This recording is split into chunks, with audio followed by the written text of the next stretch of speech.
এই হুজুরের কাছ থেকে জানলাম খুব গুরুত্বপূর্ণ কথা। তাই হালকা জিকিরে কিরকম মুসল্লিরা হয় এবং এবং কি কি মাসালা দেওয়া হয় ওই ব্যাপারে জানবো। এখানে হালকা জিকির প্রতি সপ্তাহে হয়, মাসলা মাসালে শিখানো হয়। যেমন আমরা এখানে যারা আছি, হুজুর ছাড়া বেশিরভাগ আমরা মানুষ, আমরা সূরা জানি না, কারাত জানি না। আমরা এখানে আসছি, বসছি, বসতে আসলে সাপ্তাহিক জিকির ব্যাপারে এই কথাগুলো তাদের কাছ থেকে শুনবো এখন জানবো। আসসালামু আলাইকুম রহমতুল্লাহি ওয়া বারাকাতুহু।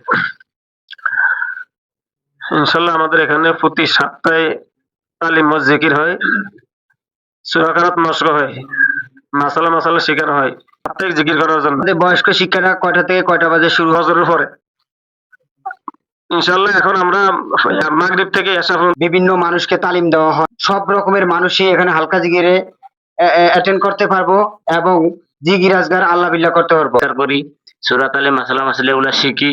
আমরা মাদ্রাসা পড়ি নাই, মুক্তবা পড়ি নাই, আমরা এখানে আইসা ইনশাআল্লাহ সূরা কারাত শিখি, 5 ওয়াক্ত নামাজ কিভাবে পড়বো এগুলা জানি। তারপরে আমাদেরকে আরো শিক্ষা দেওয়া হয় কিভাবে রুকু করবো, কিভাবে সেজদা দিব, এই গুলো আমাদেরকে এখানে শিখায়।